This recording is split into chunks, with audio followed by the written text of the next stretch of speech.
بص انا هجيبها لك من الاخر. المقاطعة عمرها ما هتحرر فلسطين، ولا هتوقف الحرب، ولا الدعاء هيخلي الكهرباء ما تقطعش، ولا الكلام على الميديا هو اللي هيخلي الشر اللي في الدنيا ده يخلص. الناس اخرها كلام، والكلام هيفضل كلام، وهتفضل محدش شايفك ولا عامل لك قيمة. للأسف الناس فاكرة مقاطعة البيبسي وكوكاكولا وشوية الكلام الفارغ ده هيبقى ليه أي أثر. كل الهري ده بيعلم الناس السلبية لغاية ما نبقى مجتمع مخصي، وده اللي بيحصل دلوقتي. آخرنا شوية كلام.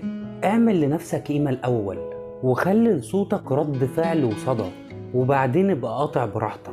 الناس اللي بتضحك على نفسها بشعارات المقاطعة والمزايدة على الناس بشوية كلام، والكلام ده ملوش أي تأثير ولا حد شايفهم أصلا، وكل ده بس عشان يبانوا قدام الناس اللي هم أبطال. بس احنا أبطال من ورا، أبطال مخصيين ملهمش أي قيمة.